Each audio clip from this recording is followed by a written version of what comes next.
오늘 우리에게 주신 하나님의 말씀 룻기 1장 1절에서 5절 말씀입니다. 사사들이 치리하던 때에 그 땅에 흉년이 드니라. 유다 베들레헴의 한 사람이 그의 아내와 두 아들을 데리고 모압 지방에 가서 거류하였는데 그 사람의 이름은 엘리멜렉이요 그의 아내의 이름은 나오미요 그의 두 아들의 이름은 말론과 기론이니 유다 베들레헴 에브랏 사람들이더라. 그들이 모압 지방에 들어가서 거기 살더니 나오미의 남편 엘리멜렉이 죽고 나오미와 그의 두 아들이 남았으며 그들은 모압 여자 중에서 그들의 아내를 맞이하였는데 하나의 이름은 오르바요 하나의 이름은 루시더라. 그들이 거기에 거주한 지 10년쯤에 말론과 기론 두 사람이 다 죽고 그 여인은 두 아들과 남편의 뒤에 남았더라. 아멘.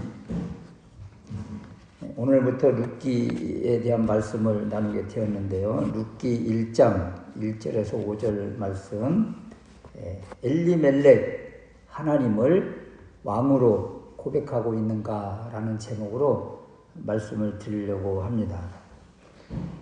그 여인이 주인공인 성경이 두 곳이 있는데 룻기와 에스더입니다. 그런데 이 두 여인 간에도 차별점이 있는데 그 에스더는 순수한 유다인인 반면에 룻은 이방 모압 여인이라. 이방인이 어떻게 성경의 주인공이 되고 또 메시아 가문으로 들어올 수 있었는가. 그래서 룻기는 이방인인 우리와 너무도 비슷한 이미지가 있다. 그래서 룻기를 통해서 힘들고 어려울 때일수록 더욱 왕이신 하나님, 주인이신 그 예수님을 고백하는 그런 믿음이 자라나시기를 주님의 이름으로 축원합니다. 더군다나 룻기의 주제 가운데 하나가 헤세드라는 단어인데요. 헤세드, 인자, 은혜, 자비, 인애 이런 뜻인데 대가를 바라지 않고 베푸는 호의라는 뜻이에요. 이런 호의를 이방인인 모압 여인 룻이 받습니다. 우리는 어때요? 하나님께서 우리에게도 값없이 은혜를 베풀어 주셨잖아요. 예수 그리스도 우리 주님이 대가 없이 우리의 죄를 다 짊어지시고 십자가에서 돌아가셨잖아요. 이런 것이 헤세드입니다. 그래서 룻기를 통해서 하나님의 다함없는 사랑, 하나님의 이 불타는 사랑을 깨닫고 주님을 더 뜨겁게 고백할 수 있는 우리가 될 수 있으시기를 바랍니다. 첫 번째 생각할 수 있는 것은 이름값을 하며 살자라는 거예요.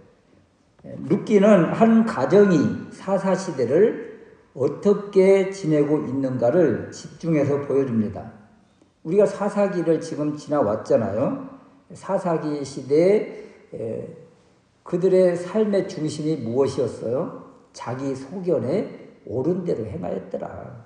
그래서 이 사사시대에 이제 자기 소견에 옳은 대로 산 한 가정을 집중해서 우리에게 보여주는 것이지요. 1절 말씀에 사사들이 치리하던 때에 이 사사시대가 어땠어요?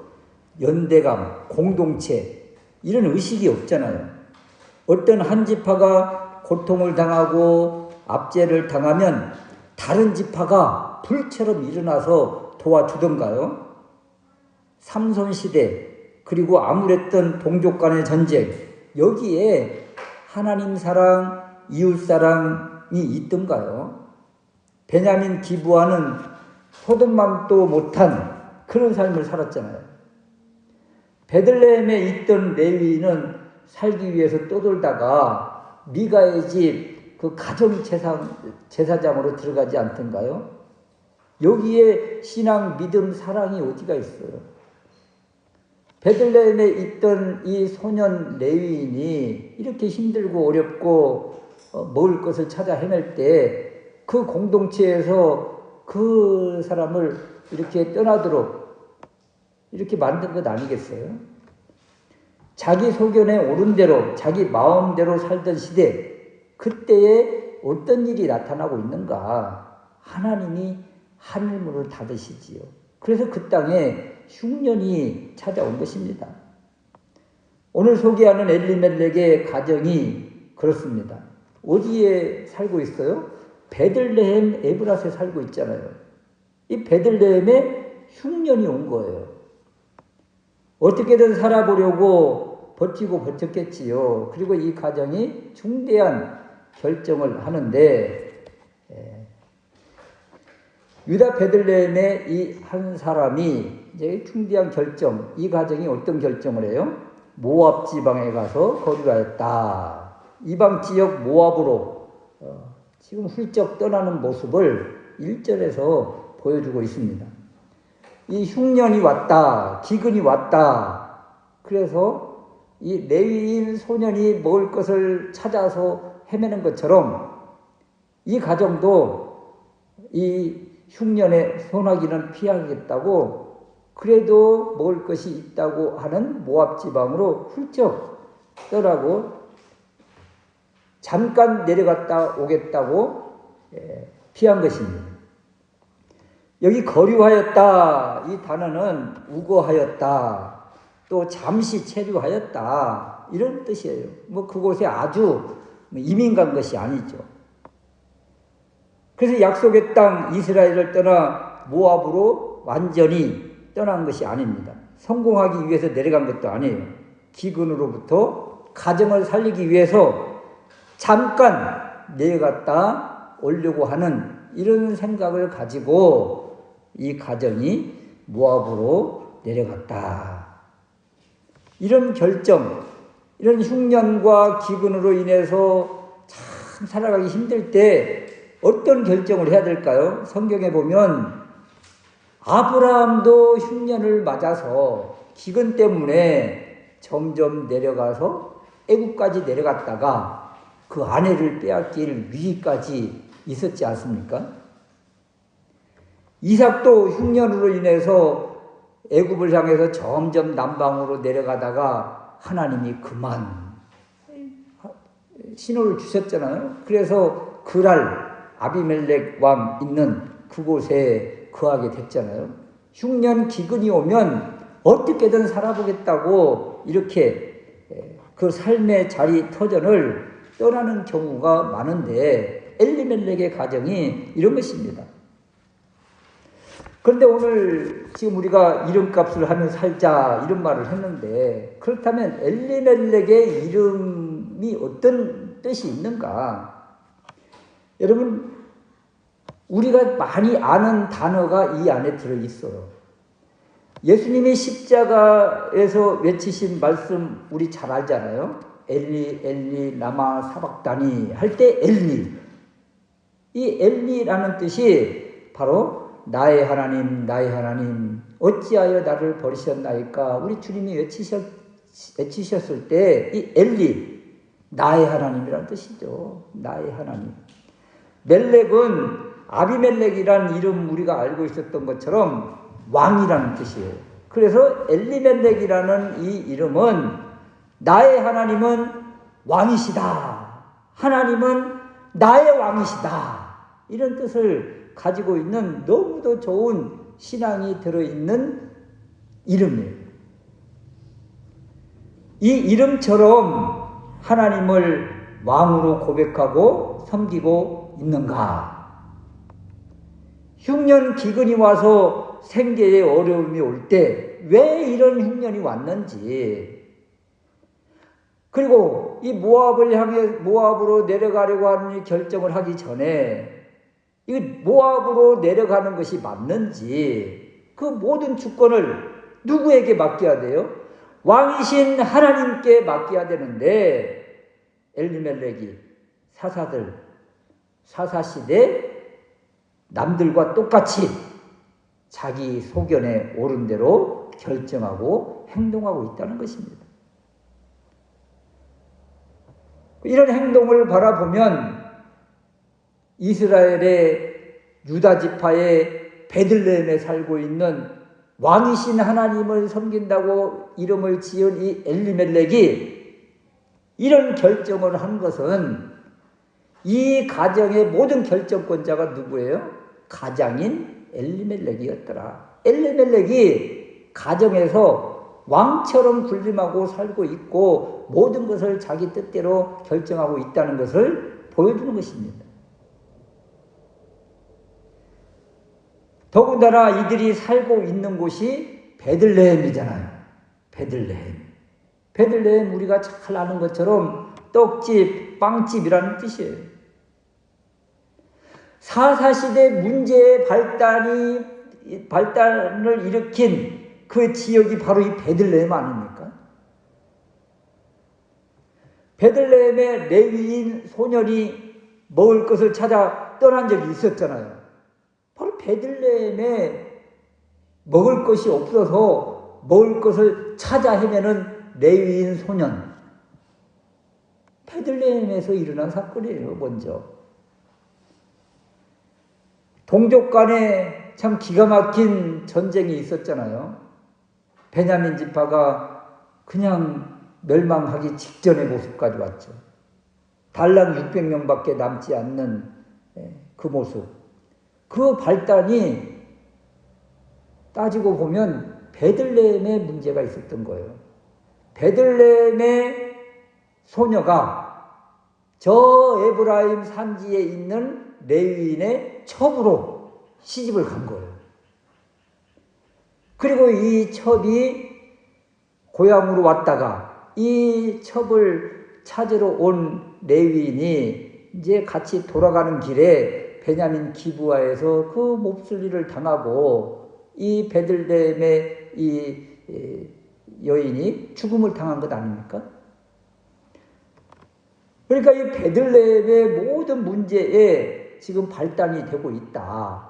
또 룻기의 이 가정도 살고 있는 곳이 베들레헴이다. 그런데 베들레헴에 무슨 문제가 왔어요? 계속적으로 흉년 기근의 문제를 끄집어내고 있는 것입니다. 사사시대에 왜 베들레헴에 이런 흉년과 기근이 왔을까? 더군다나 베들레헴이라고 하면 빵집, 떡집, 빵과 떡으로 풍성해야 될 그런 곳인데 왜 기근이 왔을까? 떡집에 떡이 다 떨어져 버린 거예요. 아침 이슬 같은 하늘 만나가 그냥 막혀버린 것입니다. 여러분, 이 하늘 양식, 하늘 만나 또는 흉년, 기근 왜 찾아오는가? 성경을 보면 하나님과의 관계에 문제가 있을 때 하나님께서 진노하시며 심판하시는 첫 번째 모습이 이 하늘 양식을 끊어버리세요. 결국 이들이 우상숭배와 하나님을 뒤로 제쳐두고 자기가 왕이 되어서 자기 소견에 옳은 대로 행동하는 그 시대에 하나님은 영적인 양식, 육적인 양식을 닫아버리신다는 거예요. 그래서 베들레헴에 이런 흉년과 기근이 왔다. 이 영의 양식, 하나님의 말씀, 또 육의 양식, 이 먹을 것, 흉년, 기근 이런 것들은 결국 하나님과의 관계성 속에서 나타나는 하나님의 진노의 모습이라. 이 영의 양식이 풍성하면 육의 양식이 당연히 따라오는 것이죠. 영의 양식과 육의 양식이 같이 가는 거예요. 요한복음 6장 32절 말씀에 보면 예수께서 이르시되 내가 진실로 진실로 너희에게 이르노니 모세가 너희에게 하늘로부터 떡을 준 것이 아니다. 내 아버지께서 너희에게 하늘로부터 참 떡을 주셨다.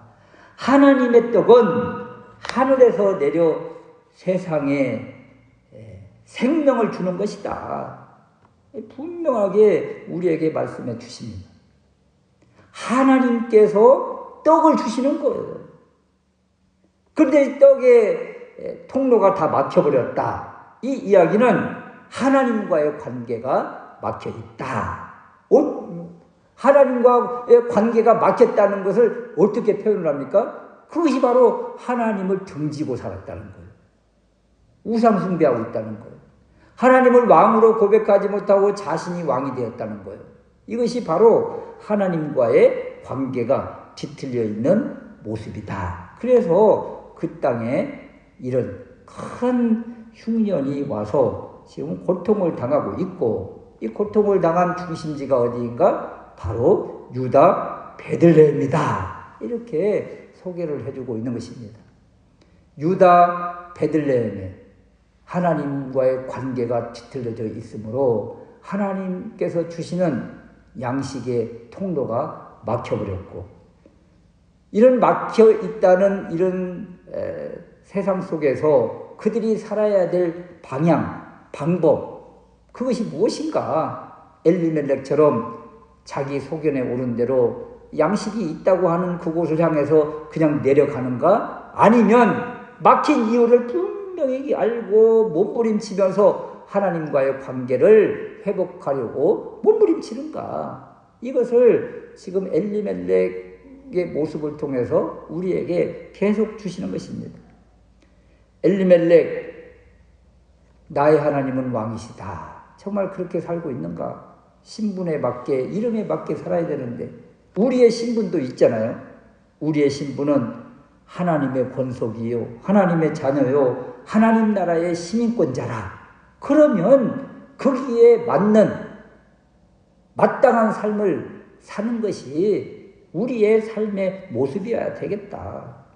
하나님의 자녀답게 하나님 아버지를 바라고 아버지의 뜻대로 살아낼 때 하나님과의 관계가 회복되고 하나님께서 영적인 복 또는 육적인 복의 통로를 열어주신다. 이것을 다시 한번 기억할 수 있으시기를 바랍니다.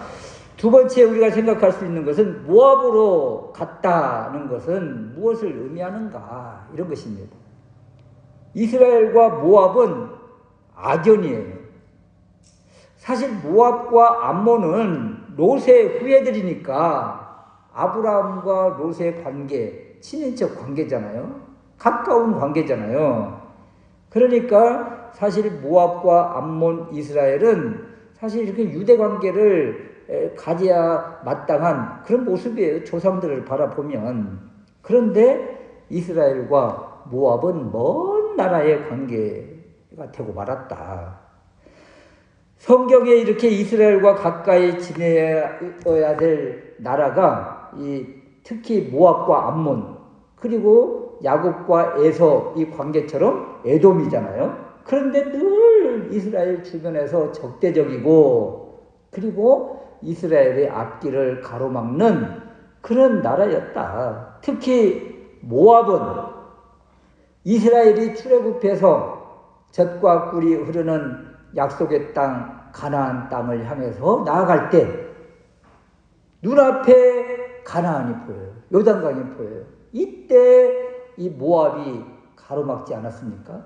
모압 왕 발락이 발람을 초청해서 저주하게 하고 이것도 통하지 않으니까 미디안과 같이 연합해서 그 여자들을 그 남자들에게 다 풀어버리지 않았습니까? 그 남자들이 음행하고 그리고 이 여자들이 섬기는 신, 그 우상을 같이 섬기면서 이스라엘이 가는 그 앞길을 가로막았던 나라 바로 모압이에요. 민수기 25장 1절 이하에 보면 이스라엘이 시딤에 머물러 있더니 그 백성이 모압 여자들과 음행하기를 시작하니라. 그 여자들이 자기 신들에게 제사할 때에 이스라엘 백성을 청하며 백성이 먹고 그들의 신들에게 절함으로 여호와께서 진노하시니라. 이 하나님의 진노로 연병이 임해서 24,000명이 죽음을 당합니다. 이 모압과의 관계성 속에서 나타난 일이에요. 또 사사시대는 어때요? 사사기 3장 12절 말씀에 보면 이스라엘 자손이 또 여호와의 목전에 악을 행하니라. 이스라엘 자손이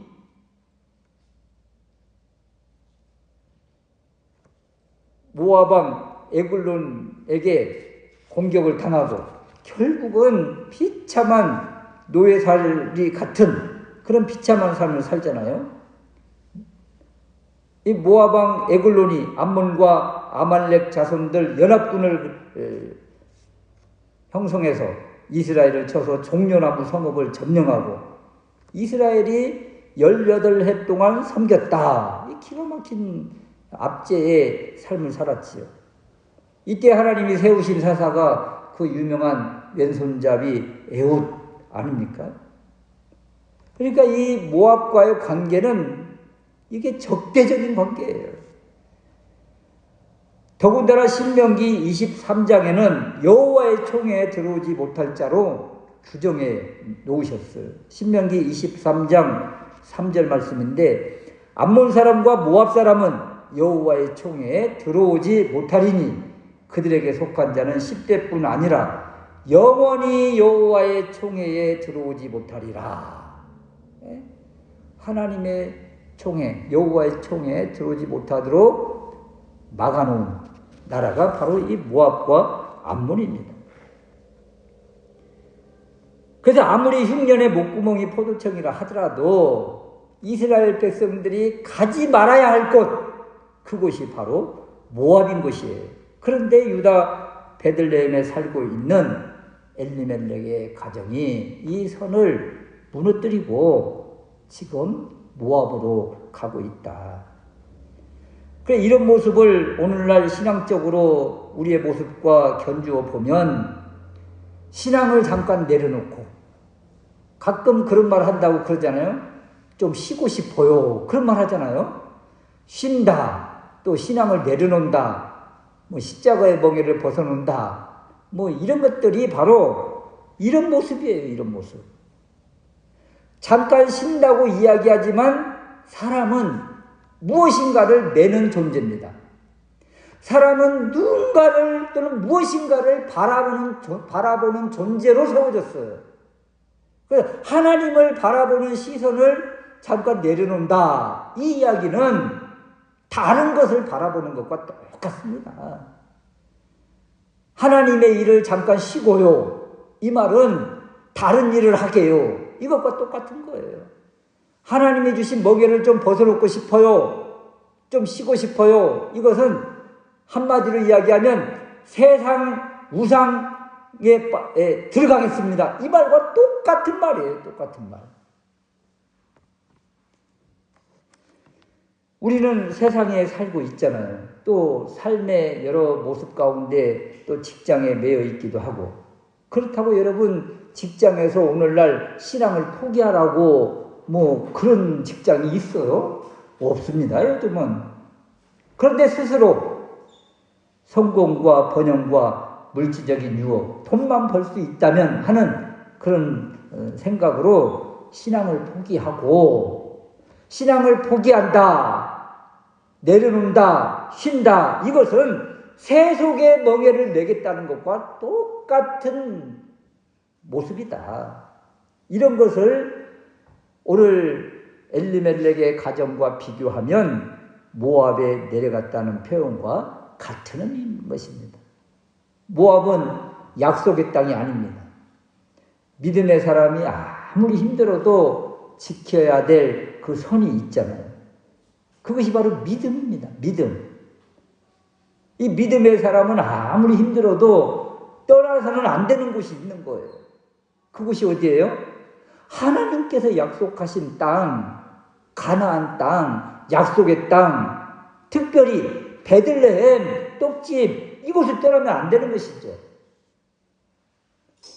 이 떡은 영의 양식이 있는 곳이요. 말씀이 있는 곳입니다. 그럼 말씀이 있는 곳이 어디예요? 오늘날은 교회 아니겠어요? 교회를 떠나면 안 되는 것입니다. 힘들다고 어렵다고 떠나면 누가 약속의 땅을 지켜요? 가나안의 베들레헴에 있는 사람들이 흉년이 왔어요. 그렇다고 이 베들레헴의 사람들이 다 모압으로 이주하던가요? 그렇지 않았습니다. 흉년이 오고 기근이 와도 그 땅을 지키는 사람들이 있었어요. 그 어느 순간에 하나님이 그 땅에 복을 주시고 풍년을 주셨어요. 그 땅을 지켜야 되는 것입니다. 하나님의 때가 있거든요. 힘들고 어렵다고 다 이 약속의 땅 하나님의 전 교회를 떠납니까? 떠나지 않고 지키는 이들이 있었잖아요. 우리가 일제시대와 6.25 시대 이 환란기가 있었잖아요. 교회의 환란기, 이 나라 이민족의 환란기이면서 교회로 바라보면 신앙인들 또 교회의 환란기, 시련기였습니다. 이때 많은 이들이 살기 위해서 다 고향을 등지고 또 교회를 떠나고 그리고 내려 피난민의 행렬로 내려갔죠. 그럼에도 불구하고 끝까지 교회를 사수하고 지키며 결국 일제에 의해서 또는 북한 사람들, 공산당들에 의해서 비참한 죽음을 맞이한 이들이 얼마나 많습니까? 순교의 역사잖아요. 교회를 지키기 위해서. 이처럼 어떤 어려움이 와도 끝까지 교회를 사수한 이들이 있었는데 이들이 이 땅에서 비참한 죽음을 맞아서 실패한 것처럼 보이지만 그들이 지금 어떻게 되어 있을까요? 하늘의 별과 같이 빛난 인생이 아니던가요? 그래서 이런 고난, 힘들고 어려울 때 이 고난을 어떻게 해석하고 어떻게 바라봐야 되는가? 떠날 것이 아니라 어떻게 이것을 해석해야 되는가? 우리 삶의 자리에서도 이런 흉년과 기근과 같은 그런 일을 만날 텐데 그런다고 다 떠나면 어디로 떠날 거예요? 도대체 어디로? 시편 119편 71절에 이런 말씀이 있습니다. 고난당한 것이 내게 유익이라. 고난당한 것이 내게 유익이라. 이로 말미암아 내가 주의 율례들을 배우게 되었나이다. 여러분, 고난을 이렇게 해석하라는 거예요. 하나님의 말씀을 배우는, 또 하나님으로부터 집중적으로 과외를 받는 시간이구나. 그래서 고난은 피하고 도망가라고 주신 것이 아니다. 왜 이런 고난이 왔는지, 그래서 이 고난을 통해서 고난 가운데 함께 하신 주님을 발견하고 고난 가운데 주님이 우리에게 외쳐주시는 그 음성을, 그 말씀을 듣는 때라. 엘리멜렉도 죽고 말론과 기럨 두 아들도 죽고 그 다음 나오미만 혼자 남았을 때 여러분, 나오미에게 어떤 소리가 들려요? 그 이전에는 그런 소리를 들을 준비도 안 되어 있었을 거예요. 무슨 소리가 들렸을까요? 베들레헴에 하나님이 풍년을 주셨단다. 양식을 주셨단다. 이런 소식이 들려요. 그러면 나오미가 이런 소식을 들을 때가 언제예요? 언제? 남편 죽고 두 아들 죽고 그리고 마지막 죽음의 자리에 혼자 서 있을 그때에 이런 소리가 들리는 거예요. 그래서 고난 가운데 우리가 이 하나님의 말씀을 들으려고 몸부림을 쳐야 된다는 거죠. 엘리멜렉과 말론과 기럨이 물론 떠나기 전에 이 말씀을 들으려고 몸부림쳤다면 얼마나 좋았을까. 또 하나는 그들이 모압 땅으로 이미 잘못된 결정을 하고 내려간 상태, 그곳에서 엘리멜렉이 여러분 사람이 죽음을 당할 때 갑자기 죽음을 당합니까? 전조현상이라는 것이 있잖아요. 암에 걸려서 죽어가는 이들도요, 어떤 전조현상이 있었던 거예요. 누구나가 다 어떤 중병에 들 때 전조현상이 다 있게 됩니다. 그때가 하나님을 찾고 부르짖을 때 아닙니까? 그럼 엘리멜렉이 그러면 죽음을 당하고 가장이 죽었잖아요. 그리고 말론과 기럨이 남아있을 때 이때라도 몸부림쳐야 되지 않을까요? 그런데 이런 하나님의 음성을 들으려고 하는 준비가 되어 있지 않더라. 이것은 고난을 맞이하는, 고난을 만났을 때에 어떤 행동을 해야 될지를 모르기 때문에 그냥 하나님을 찾아야 할 그때를 다 놓쳐버리는 거죠. 그리고 이제는 정말 아무것도 남아있지 않은 그때, 이제 의지하고 붙잡아야 될 것이 없을 때, 이제 하나님밖에 없는 그때 아니겠어요? 그때 하나님의 음성이, 이 기쁜 소식이 들려오더라는 거죠. 그래서 오늘 이 엘리멜렉의 이 모습을 바라보면서 우리는 가정에서 내가 왕처럼 살고 있는지, 아니면 하나님이 가정의 왕이신지, 이것을 다시 한번 경험해 봐야 되겠다. 그리고 점검해야 되겠다. 우리 가정은 어떠한가? 나는 어떤 모습으로 신앙생활을 하고 어떤 결정을 할 때 어떻게 결정을 하고 있는가? 여러분, 엘리멜렉 이 가정처럼 이름은 하나님은 왕이시라고 하지만 모든 행동과 모든 결정은 자기 소견에 옳은 대로 산다. 이것은 내 힘대로 사는 것을 말합니다. 내 힘대로, 내 뜻대로 사는 것을 자기 소견에 옳은 대로 살았더라. 이렇게 해석을 하는 거예요. 여러분, 내 생각으로 몸부림치면서 사는 사람, 그런 소설을 우리가 잘 알고 있잖아요. 해밍웨이의 노인과 바다라는 작품. 그 노벨상을 받았던 그 작품 아니에요? 바닷가 어촌에서 홀로 살아가는 이 산티아고라는 가난한 노인, 낚시하면서 사는 그런 분이세요. 그래서 먼 바다로 낚시를 갔다가 그 큰 청새치 한 마리를 잡았잖아요. 자기의 배보다도 더 큰 물고기를 잡은 거예요.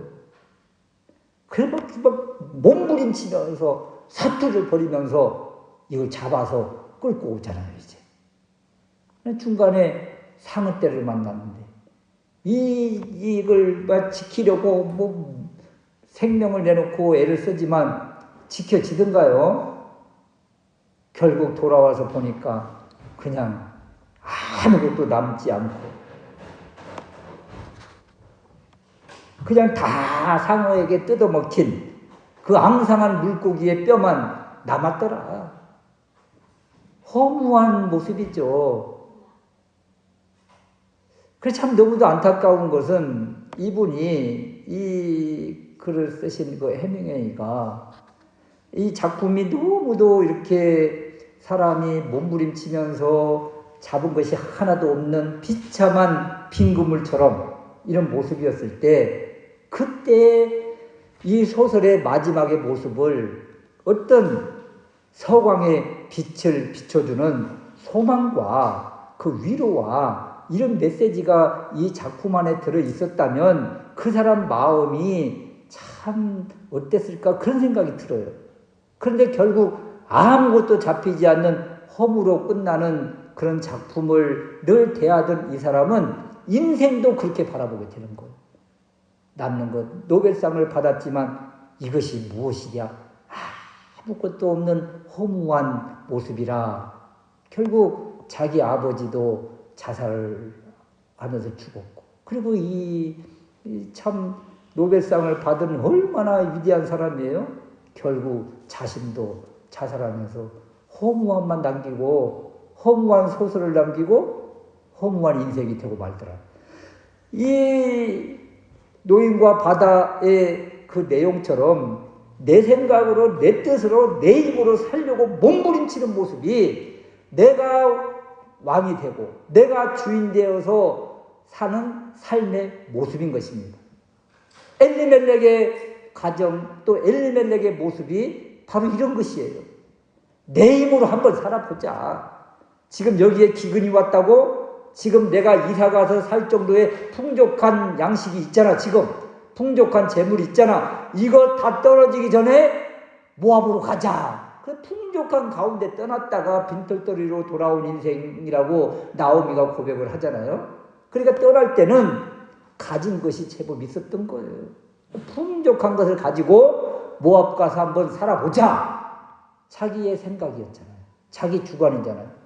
하나님 없는 삶이잖아요. 이런 삶은 내 힘대로 살다가 결국은 아무것도 남은 것 없는 빈털터리의 모습, 노인과 바다에서 청새치 그 큰 물고기를 잡아서 기쁨 환호하지만 결국 끝자락에서는 그냥 뼈만 남아있는 앙상한 모습. 엘리멜렉의 가정이 이런 모습이라. 그래서 우리에게 주시는 메시지는 엘리멜렉, 나의 하나님은 나의 왕이십니다 하는 이런 믿음의 고백을 분명히 하고, 어떤 일을 만날 때 그 하나님께 구하고, 또 어떤 힘들고 어려운 문제를 만났을 때 왜 이런 문제가 왔는지를 하나님께 구하고 찾아서 하나님께서 막아주신 것, 하나님께서 열어주셔야 되는 것이고, 그래서 그 은혜 가운데 살아서 하나님께서 주시는 풍성한 양식, 영육의 양식을 먹고 풍성한 삶을 사는 우리 모두가 될 수 있으시기를 주님의 이름으로 축원합니다. 아멘.